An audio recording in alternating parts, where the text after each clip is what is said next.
सर्वोच्च शिखर पुग्नु अघिको अन्तिम मानव बस्ती गोरक्षेपबाट पूर्वोत्तर लागेपछि करिब 3 घण्टामा पुगिन्छ सगरमाथा आधार शिविर अर्थात् टेन्टेलको सहर। यो हो सगरमाथाको आधार शिविर जो 5364 मिटरको उचाइमा रहेको छ।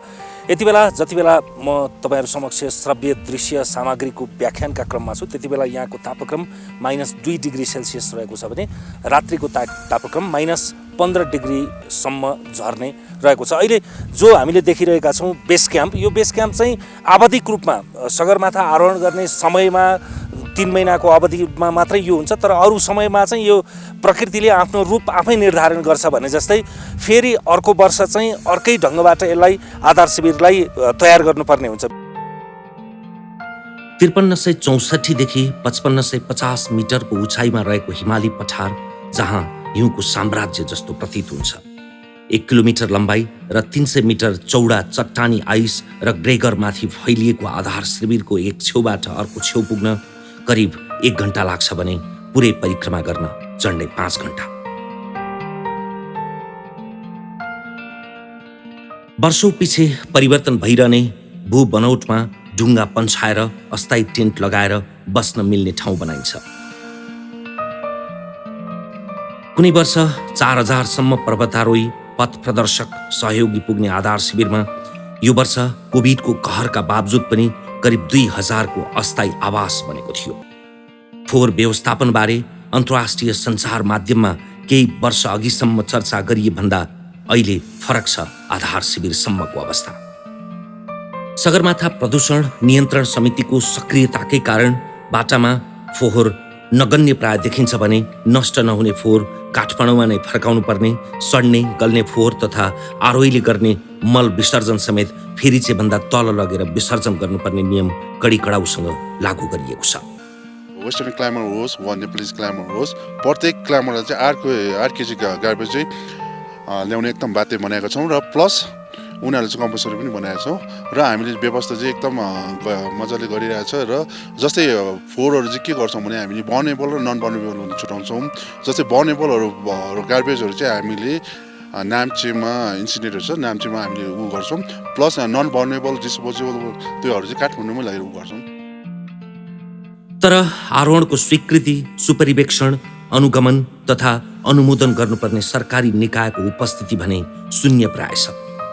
यसै वर्षलाई आधार मान्ने हो भने पनि करिब 50 जनाको दरबन्दी रहेकोमा मोटो भत्ता रकमका लागि अधिकांश कर्मचारी पर्यटकको शैलीमा पुगेर 1-2 दिनमै राजधानी फर्किए।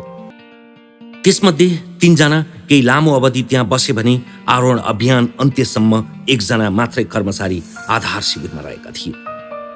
उचाइमा पुग्दा वातानुकूलन नहुँदाको आलस्यता, लेक लाग्ने, टाउको दुख्ने, खान रुचि नहुने, निन्द्रा नपर्ने, हिन्डुल गर्न ऊर्जा नहुने यहाँ पुग्ने अधिकांशको साझा समस्या हो।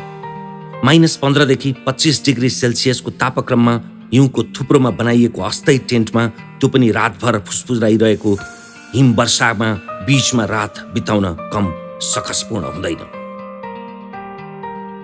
इतिहास शिरोमणि बाबुराम आचार्यले विक्रमसम्म 2012 सालमा आकाशको शिरका रूपमा सगरमाथा गरेका थिए। सन् 1953 मा मे 29 का दिन तेन्जिङ नोर्गे शेर्पा र सर एडमन्ड हिलारीले पहिलो पाइला राखेता हजारौंले सगरमाथाको आरोहण गरिसकेका छन्। सन् 2019 को वसन्त याममा सगरमाथाको आधिकारिक उचाइ नाप्न नेपालको नापी टोली सगरमाथा शिखरमै पुगेर नापजोक गरेको थियो। प्रमुख नापी अधिकृत खिमलाल गौतम नेतृत्वको टोलीले चुचुरोमा 2 घण्टा बिताएर अत्याधुनिक यन्त्रको सहायताले भू उपग्रहीय विवरण सङ्कलन गरेको थियो। शिखरमै लगिएको जीपीएस यन्त्र र जमिनमा 8 स्थानमा राखिएका ग्लोबल नेभिगेसन सेटेलाइट सिस्टमले भू उपग्रहको सञ्जाल मार्फत विवरण सङ्कलन गरेको थियो। नेपाल र चीनको नापी टोलीले छुट्टा छुट्टै उचाइ मापन गरे पनि प्राप्त समान नतिजा संयुक्त रूपमा सार्वजनिक गरिएको थियो। यस नतिजालाई विश्व जगतले अहिलेसम्मकै वैज्ञानिक र विश्वसनीय मानेको छ। सन् 1953 मे 29 मा तेन्जिङ नोर्गे शेर्पा र सर एडमन्ड हिलारीले सर्वप्रथम चुचुरो चुमेको दिन 29 मे को सम्झना स्वरूप नै सन् 2008 बाट नेपालले सगरमाथा दिवसका रूपमा मनाउन थालेको हो।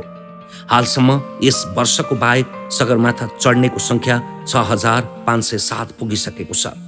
यो वर्ष 404 विदेशी र 648 शेर्पाले सगरमाथा अनुमति पाएकोमा 500 जनाले सफल आरोहण गरेको जोड्दा नेपाली मोहडाबाट शिखर चढ्नेको संख्या 7,000 भन्दा माथि पुगेको छ। अहिलेसम्म 49 देशका आरोहीले सगरमाथा चुमेकोमा एक पटक भन्दा बढी आरोहण गर्नेहरूको संख्या 1400 भन्दा बढी छ। तीव्र गतिमा चल्ने हावा, साँघुरो ठाउँ तथा -50 भन्दा तापक्रम तल झर्ने भएकाले शिखरमा केही मिनेट भन्दा बढी बस्नु आत्मघाती मानिन्छ। सगरमाथा आरोहण कृति राख्ने पौरख मात्रै होइन, ज्यान जोखिममा राखेर गरिने दुस्साहस पनि हो। 7 दशक लामो आरोहण इतिहासमा 300 जनाभन्दा बढी त्यहाँबाट जीवित फर्कन सकेनन् भने त्यसमध्ये करिब 100 आरोहीको शव अहिलेसम्म सगरमाथाकै गर्तमा रहेको हिमालयन डाटाबेसको तथ्याङ्कले देखाउँछ। यो वर्ष आरोहण गरेर फर्किने क्रममा एक अमेरिकी, एक स्विस र 2 शेर्पासहित 4 जनाको मृत्यु भयो। सगरमाथा आरोहण भन्दा पनि फर्कन कठिन छ। आरोहणको उमङ्ग, अतिरिक्त आत्मविश्वास तथा लापरवाहीपूर्ण व्यवस्थाले पनि चढ्नभन्दा ओर्लिने क्रममा ज्यान जाने जोखिम बढिरहेको जानकारहरू बताउँछन्। सक्नेहरूले विश्वको सर्वोच्च शिखर सगरमाथाको शिखर नै आरोहण गर्नु राम्रो, तर नसक्नेहरूले पनि सगरमाथा आधार शिविरसम्मको यात्रा तय गर्नाले पनि आफू नेपालमा जन्मिएको र सगरमाथा भूमिको स्पर्श गरेको आत्मानुभूतिले मनै पुलकित भएर आउँछ। क्यामेरा पर्सन धनयोञ्जन तामाङ, सञ्जय पौडेलका साथमा सहकर्मी सरोज गौतम र फुर्बा शेर्पा, सगरमाथा आधार शिविर सोलुखुम्बु।